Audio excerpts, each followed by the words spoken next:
अस्सलाम वालेकुम स्टूडेंट्स, कैसे हैं आप सब लोग। 6th क्लास, उम्मीद है कि आप सब खैरियत से होंगे।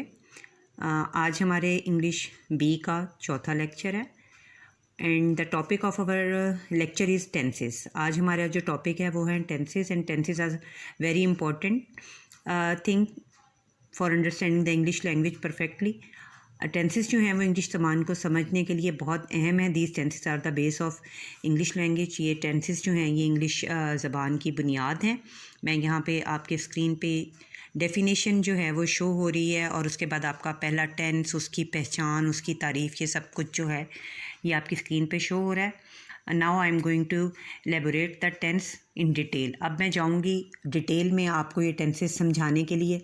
बच्चों, इस लेक्चर को इंतहाई गौर से सुनिएगा और इस लेक्चर के बाद मैं अपने नेक्स्ट लेक्चर में इंशाल्लाह ताला आपको कुछ एग्जांपल्स जो हैं इस टेंस की वो करवाऊंगी। Now I am going to start the lecture. First of all the definition of tense, कि टेंस क्या होता है। A present tense express an action that is currently going on और हैबिचुअली परफॉर्म्ड। प्रेजेंट टेंस यानी हमारा जो fail हाल का जो टेंस है, इसमें हम किसी भी काम, उस काम को बयान करते हैं जो अभी हम हाल में कर रहे होते हैं। और इसकी रिकग्नाइजेशन यानी इसकी रिकग्निशन पहचान ये है कि जुमले के आखिर में ता है, ती है, ते हैं वगैरह आता है। एग्जांपल्स हैं शी राइट्स, वो लिखती है, शी इज़ लर्निंग, वो सीख रही है। अब हमारा मेन टेंस जो है वो स्टार्ट हो रहा है यहाँ पे present indefinite tense. Present indefinite tense को उर्दू में फ़ेल हाल मुतलक कहते हैं और इसकी डेफिनेशन यानी इसकी तारीफ़ ये है that it is used to express an action in present time, habitual or usual action or daily events or universal fact। इस टेंस में हम अपने किसी भी हाल के में करने वाले काम को या अपनी किसी आदत को या अपनी रोज़मर्रा मामूलात को जो है वो बयान करते हैं। और इसकी एग्जांपल्स ये है that my mother works hard very every day, मेरी वालदा हर रोज़ बहुत मेहनत करती हैं। शी स्मोक्स टू मच, वो बहुत ज़्यादा स्मोकिंग करता है। बच्चों, अब इसका मोस्ट इम्पॉर्टेंट पार्ट आ जाता है formation.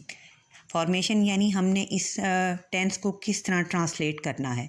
Formation of verb, first form of verb with S और ई एस। इसमें सबसे पहले वर्ब की फर्स्ट फॉर्म के आती है और उसके साथ एस और ई एस आता है और इसका हेल्पिंग वर्ब है डू और does. And these helping verbs are only used in negative and interrogative sentences. ये हेल्पिंग वर्ब सिर्फ मनफी और सवालिया जुमलों में इस्तेमाल होते हैं। सिंपल सेंटेंसेस में ये हेल्पिंग वर्ब यूज़ नहीं होते।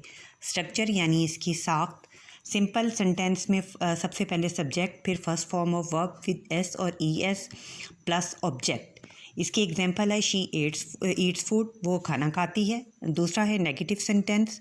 नेगेटिव सेंटेंस में सबसे पहले सब्जेक्ट प्लस डू और does plus not plus first form of verb plus object.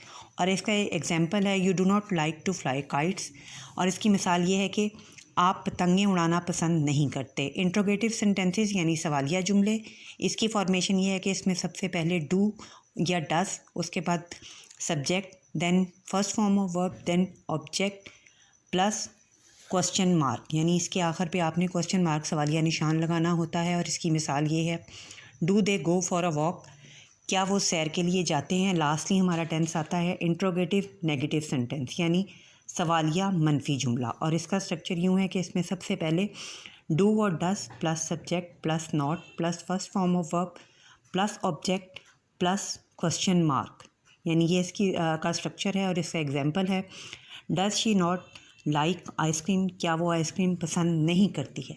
और ये सबसे एंड पे इसका चार्ट है